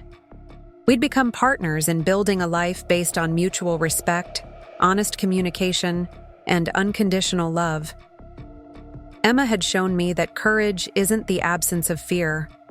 It's the decision to do what's right, despite being afraid. The recording that Emma had accidentally made and bravely presented in court had exposed Tyler's true nature and protected us from his continued manipulation. But more importantly, it had demonstrated the power of truth to overcome deception, the strength that comes from refusing to be silenced by fear, and the extraordinary wisdom that children can possess when they're raised in an environment that values honesty and integrity. Our story became one of transformation and triumph, not because we'd defeated Tyler in court, but because we'd discovered our own strength and refused to let fear dictate our choices. Emma had found her voice and used it to protect both of us, teaching me that sometimes the smallest people can be the most powerful when they're armed with truth and determination. Today, Emma is thriving in ways that would have been impossible under Tyler's controlling influence. She's pursuing her artistic talents with passion and confidence, surrounded by friends who appreciate her creativity and gentle spirit. She's learning that her voice matters, that her feelings are valid, that she has the right to be herself without fear of criticism or manipulation. As for me, I've rediscovered the woman I was before Tyler's manipulation convinced me I was weak and incompetent. I'm pursuing my own goals again, building a career that gives me satisfaction and independence, creating a life that reflects my values rather than someone else's expectations. The small tablet that captured Tyler's threats and Emma's courage sits on a shelf in our new home, a reminder of the day an 8-year-old girl saved us both by refusing to let fear win. It represents more than just evidence of Tyler's abuse. It symbolizes the power of truth, the importance of courage, and the extraordinary strength that comes from a child who knows she is loved unconditionally. Emma still asks questions about Tyler sometimes, wondering if he's getting the help he needs, hoping that someday he might become the father she deserves. Her capacity for forgiveness continues to amaze me, even as I work to process my own anger and heal from years of psychological abuse. But regardless of whether Tyler ever changes, Emma and I have built a life that doesn't depend on his approval or participation. We've learned that real love doesn't try to control or manipulate. Real love celebrates individuality, supports growth, and provides safety without conditions. Real love listens when a child speaks truth, believes when someone asks for help, and stands firm when protecting what matters most. The courtroom where Emma found her voice has witnessed thousands of custody battles, but few as clear-cut as ours became once the truth was revealed. Judge Harrison later told the victim's advocate that Emma's recording was one of the most compelling pieces of evidence he'd ever heard, not just because of what it revealed about Tyler, but because of what it demonstrated about Emma's character and wisdom. Our journey from Tyler's controlling influence to our current freedom wasn't easy, but it taught us both invaluable lessons about resilience, courage, and the power of truth. Emma learned that her voice matters, that adults aren't always right, and that sometimes children have to protect themselves and the people they love.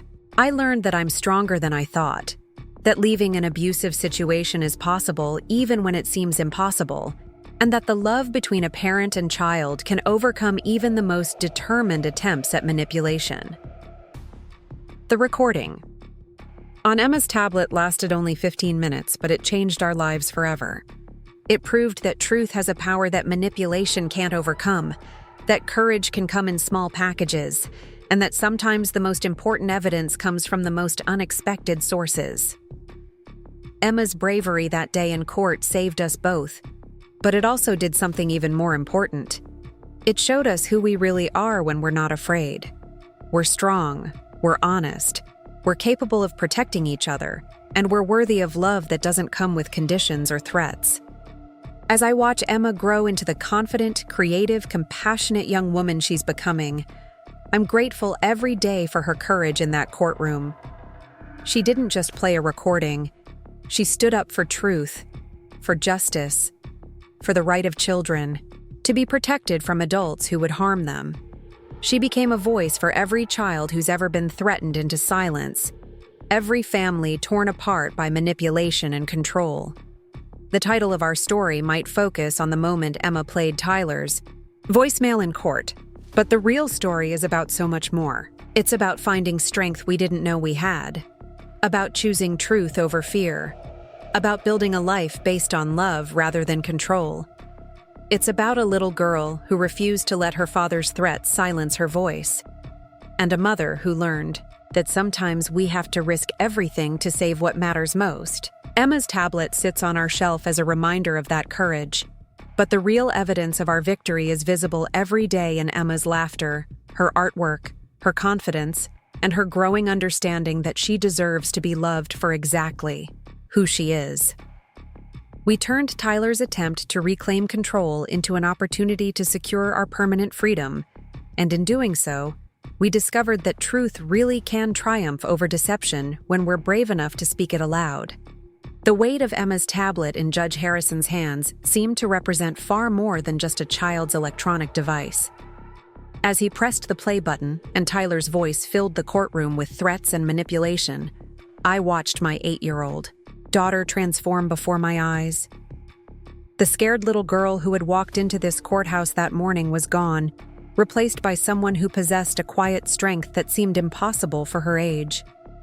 Emma sat perfectly still beside me, her small shoulders squared with determination, watching as her father's carefully constructed lies crumbled under the weight of his own recorded words.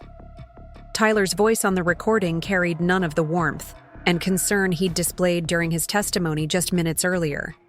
Instead, it revealed the cold, calculating manipulator I'd lived with for years, the man who saw his daughter not as a person to be loved, but as a tool to be used in his ongoing campaign of control. Each word that emerged from the tablet's speakers was like a nail being driven into the coffin of Tyler's custody petition. And I could see the exact moment when he realized that his 8-year-old daughter had outmaneuvered him completely. The conversation played out with devastating clarity, Tyler's threats to make me disappear forever if Emma didn't lie in court echoing through the silent courtroom like a confession of guilt. Emma's small voice on the recording, shaky with fear but still questioning her father's demands, provided a heartbreaking contrast to Tyler's harsh commands. When the recording reached the part where Emma had quietly said she needed to save me, I felt tears streaming down my face as I realized the incredible burden my daughter had been carrying. Judge Harrison stopped the playback and set the tablet down with deliberate care, his expression a mixture of disgust and admiration as he looked from Tyler to Emma and back again. The silence that followed seemed to stretch for hours, though it could only have been seconds. Everyone in the courtroom appeared to be holding their breath, waiting for the judge's response to evidence that had just blown apart everything Tyler had claimed about being a concerned father seeking what was best for his child. When Judge Harrison finally spoke, his voice carried an authority that seemed to fill every corner of the room. He looked directly at Tyler, and the contempt in his expression was unmistakable as he began to systematically dismantle the lies that had been presented as testimony. Tyler's face had gone ashen, his confident demeanor completely evaporated, replaced by the expression of a man who had just watched his entire world collapse in real time. Emma reached for my hand as Judge Harrison began explaining the serious nature of what Tyler had done, not just in trying to manipulate the custody proceedings, but in emotionally abusing his own daughter through threats and intimidation. My daughter's grip was steady now, no longer trembling with fear or uncertainty. She had found her voice and used it to protect us both, and the relief that radiated from her small body was almost palpable.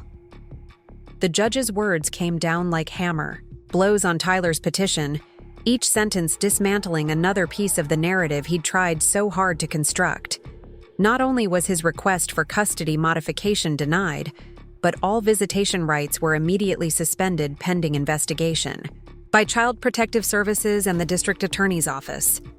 Tyler would have no contact with Emma except through court-supervised channels, and even that would depend on professional recommendations and the outcome of any criminal proceedings. Tyler's lawyer attempted to salvage something from the wreckage, standing up to plead for some form of supervised visitation. But Judge Harrison cut her off with a sharpness that left no room for negotiation. The recording had revealed Tyler as a clear and present danger to Emma's emotional and psychological well-being, and the judge would not provide him with another opportunity to manipulate or intimidate his daughter.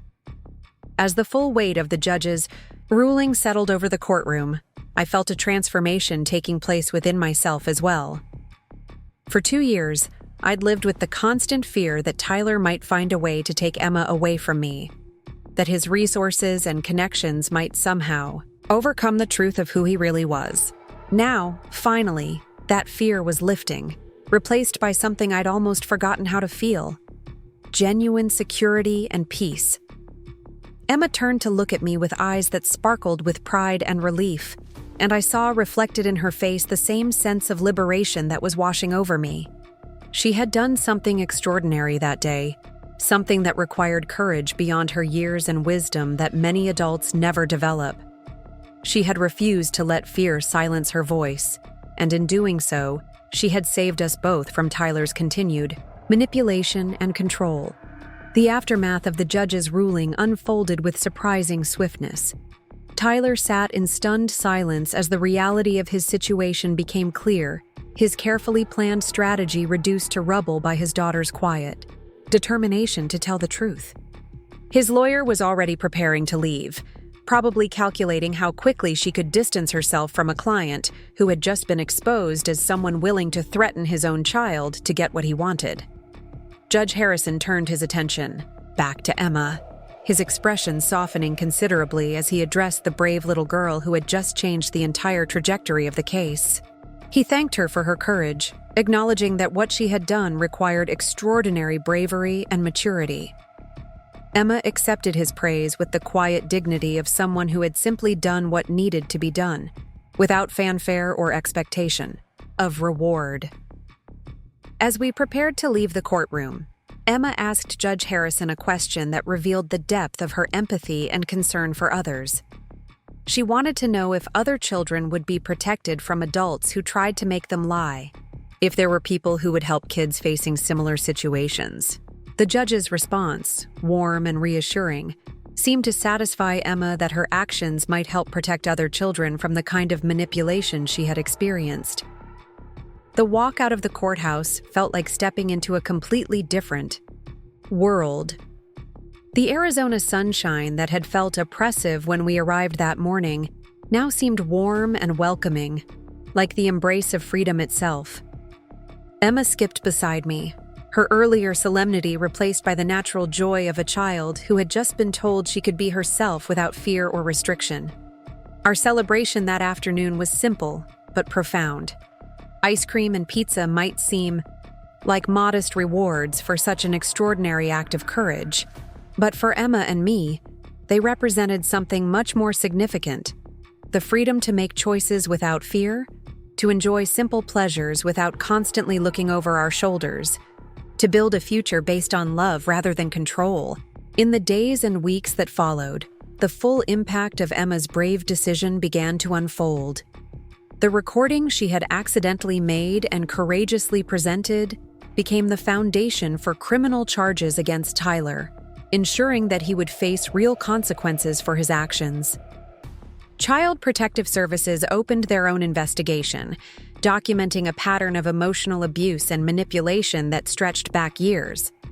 Emma adapted to our new reality with remarkable resilience, throwing herself into her schoolwork and art projects with renewed enthusiasm.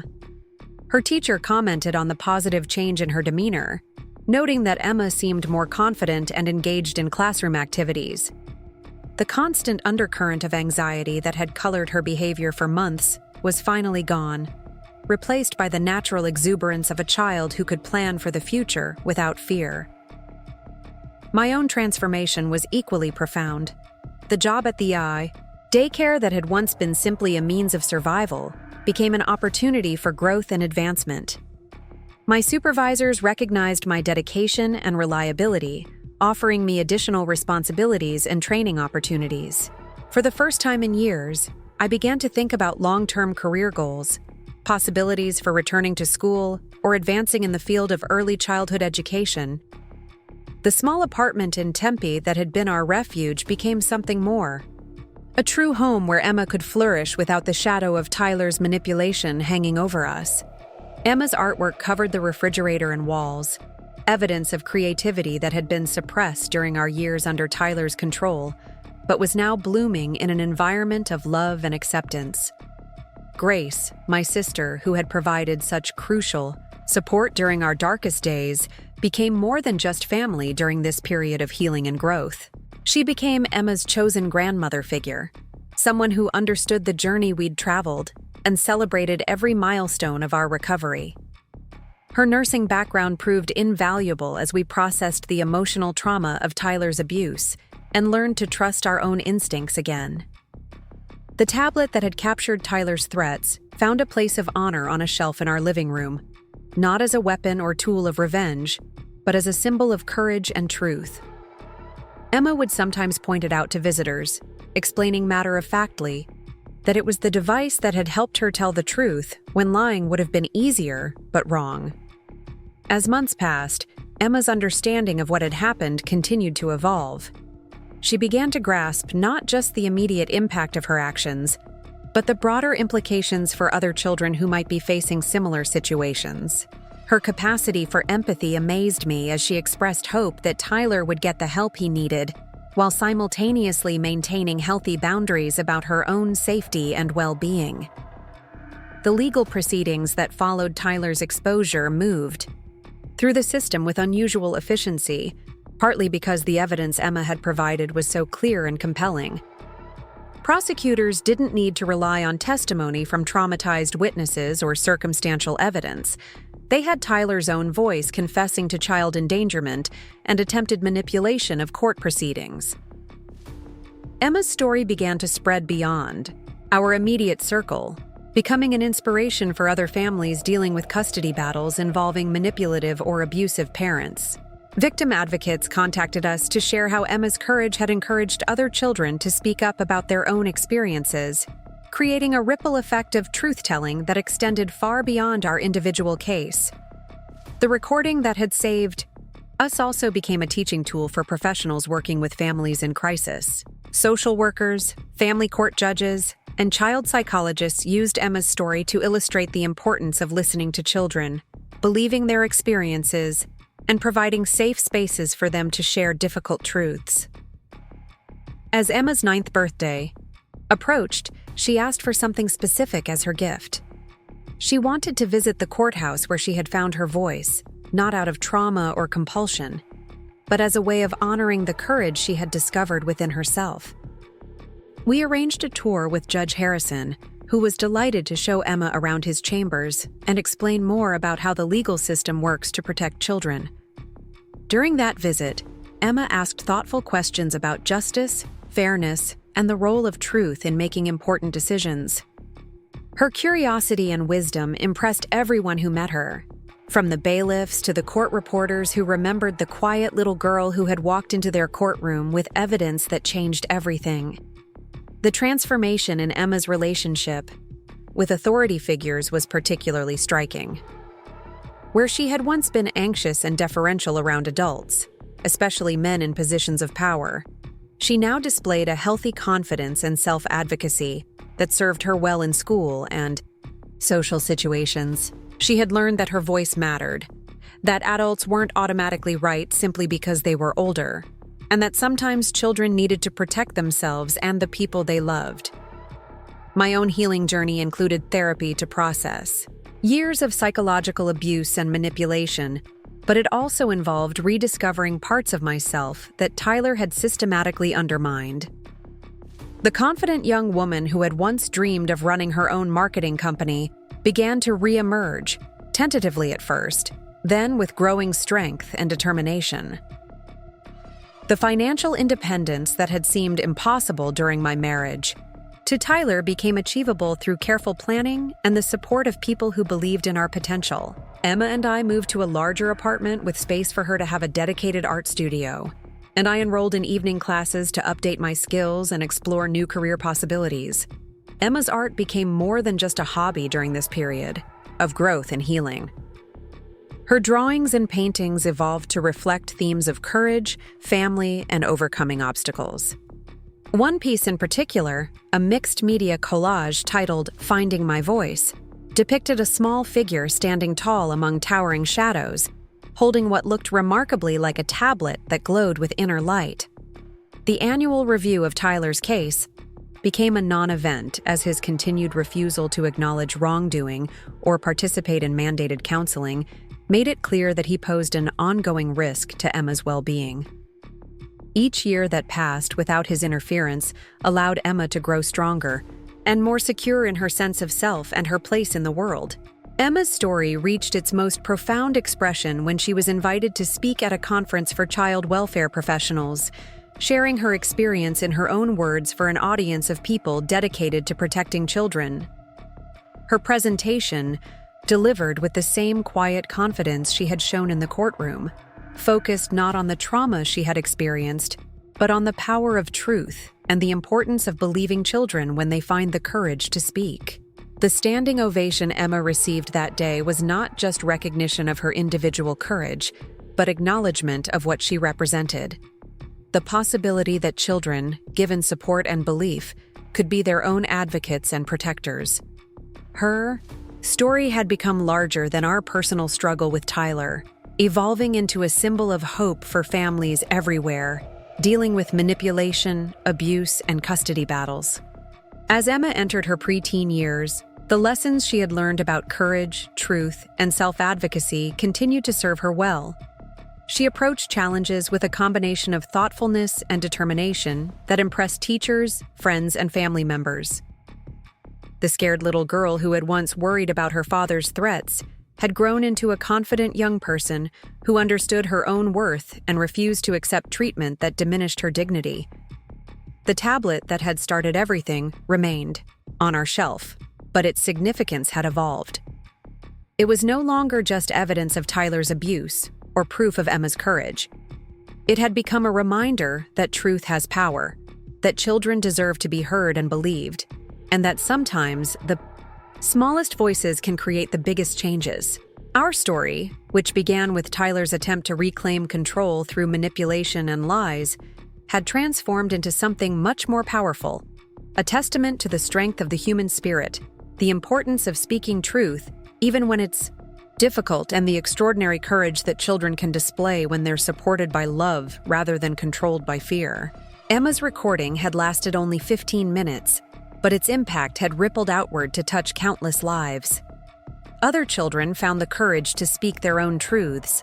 Other parents found the strength to protect their families from manipulation, and other professionals learned to listen more carefully to the voices of the young people they served. The legacy of that day in court extends far beyond our individual story.